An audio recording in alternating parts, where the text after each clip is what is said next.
Pathmonk is the intelligent tool for website lead generation. With increasing online competition, over 98% of website visitors don't convert. The ability to successfully show your value proposition and support visitors in their buying journey separates you from the competition online. Pathmonk qualifies and converts leads on your website by figuring out where they are in the buying journey and influencing them in key decision moments with the relevant micro experiences like case studies, intro videos, and much more. Stay relevant to your visitors and increase conversions by 50%. Add Pathmonk to your website in seconds. Let the AI do all the work and get access to 50% more qualified leads while you keep doing marketing and sales as usual. Check us out, pathmonk.com. Welcome to today's episode. Let's talk about today's guest. We have Maja Hamberg from SixFold, head of marketing with them. How are you doing today, Maja? I am good. Happy to be here. How are you doing?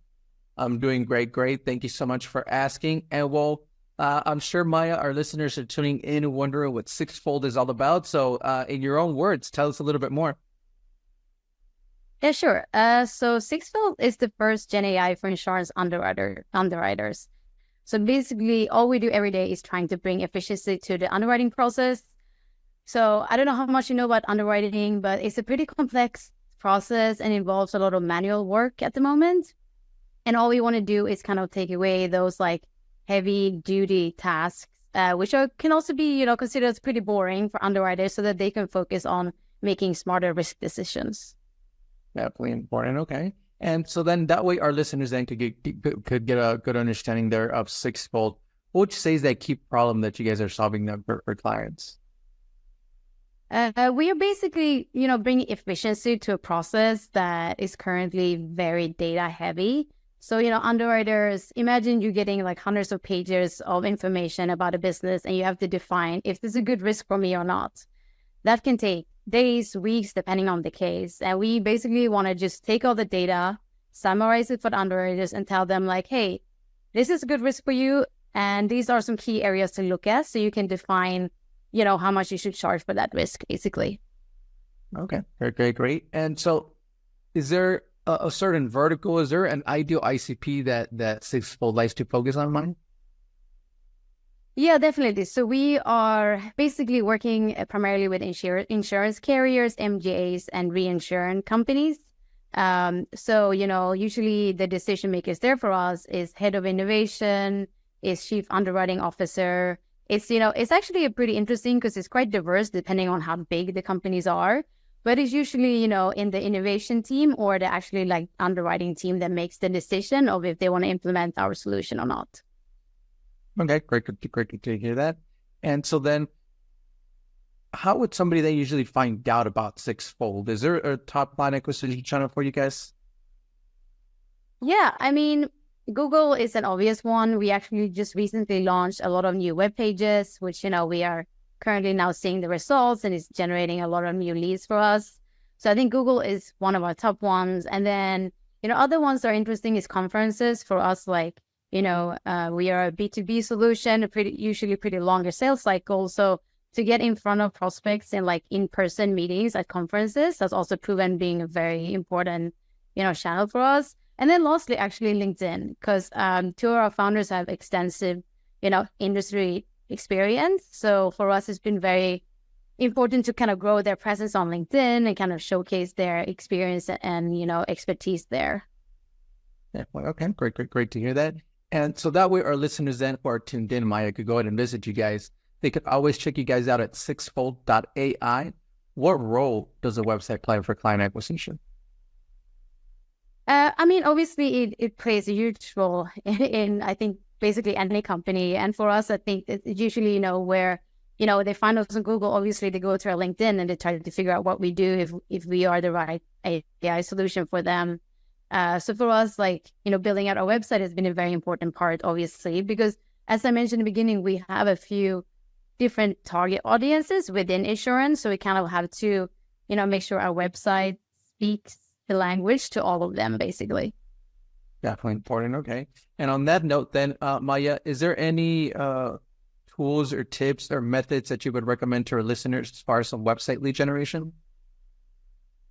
Yeah, one thing that I think is more on the messaging side is that I feel like in my experience, that keeping the messaging pretty simple and straightforward is always working, instead of trying to like go too technical and try to explain everything. It just doesn't flow. Secondly, I also feel like thinking about the website for a B2B brand to be, and especially with a longest sales cycle, to be more about like, where do you want your user to go to? Like, which pages do they really need to see? Instead of maybe just saying like, having a lot of CTAs that says, get in touch, reach out. I don't think that is necessarily what's going to convert a prospect. Like, it's more showcasing like, those bullet points that they need to see before they leave our websites, and hopefully then come back or reach out later on.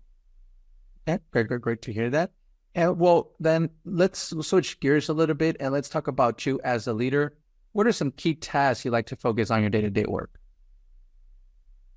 Yeah, I think for us, like currently we are on a heavy like content producing journey. Like we launched a year ago. We have started to develop a lot of blog posts. We are getting started on our case study. So for me, currently, that is the huge part of my day-to-day, is just like collaborating with PR consultants on like PR pitches, creating like, what are we going to write next time on the blog, to like LinkedIn content, what are we going to talk about, what are the founders going to talk about. So I think content is usually, I would say, like 60% of what I do every day. The rest is like, product, defining like, what are we going to talk about in terms of product, when is our next product launches, working with the product team on that. And then thirdly, I would say, as I mentioned, like conferences has played an important role for us. So currently it's also heavy on like the conferences and event sides, because we usually also have some sort of like, if we go to a conference, we usually have a dinner or a happy hour or something along of those. And, I don't know, for me, events takes a bit more time than you expect, but that's also been something that I focus a lot on lately. Okay, great to hear that for us here. And so how do you like to stay up to date with all the news in the marketing world as far as trends, strategies? Is there a preferred channel that you like to go with? Yes, the 2 point, there is a lot to keep up with. I follow a few B2B newsletters. I like Mutiny a lot. It's a B2B marketing community that I'm part of. So I tend to read their newsletters pretty often. Actually, I think LinkedIn is interesting too. Like I find it good to just scroll, click around, see what others are doing. I follow some VCs in our insurance world that I find always delivers good content. So I would say like newsletters and LinkedIn is probably where I look at the most for like new content or new ideas. Okay, great to hear that. Thank you so much for sharing that. Well, let's jump into our next section then here, which is our rapid fire question rounds. Are you ready for them? I am ready. Yes, go for it. Perfect. Awesome. First off then is, what is the last book that you read? It's not marketing related, but I just recently got into reading again, and I just read Normal People by Sally Rooney. I don't know if you read anything from her. It's a great book. Would highly recommend. Okay, great read there for our listeners. Great recommendation. Next up then is, if there be no boundaries in technology, what would be that one thing that you want to have fixed for your role as a marketer today? I definitely feel like the CRM system, basically optimizing that as much as you can, automate it as much as you can. We use HubSpot. I think it's a great tool, but it still takes a lot of work to fine tune it, to make sure it delivers all that like data you need about a prospect or customers. So I would love it to just be automating automatically all the time, all the data, to make sure it's updated on the latest information. That would be amazing. Okay, great to hear that. And next is, if there's one repetitive task that you could automate, what would that be? I do think it's campaign reporting and analytics. Like, I know there's a lot of tools out there that would collect it for you, but it still requires a lot of manual work to just go to different platforms, collect the data you need, and so on. So I would love it if that could just be automated right now. That would be very helpful. Okay, awesome. Great to hear. And well, lastly, Maja, you have the experience in the marketing world, but what would be that one piece of advice that you would give yourself if you were to restart your journey as a marketer today?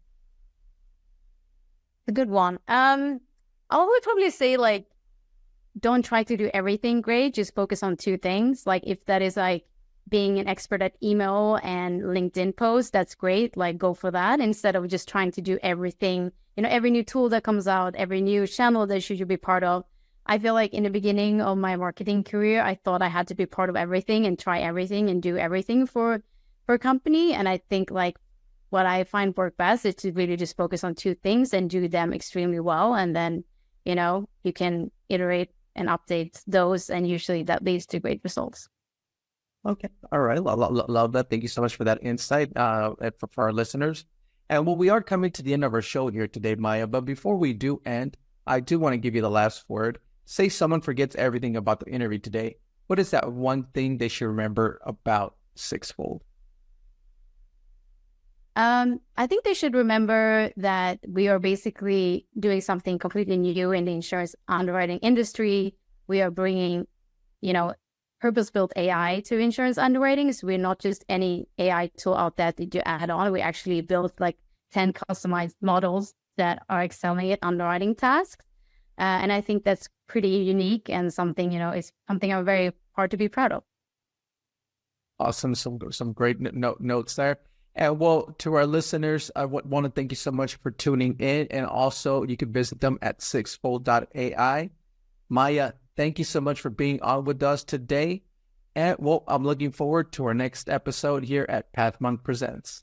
Thanks a lot, Maja. Thank you so much for having me. Thank you.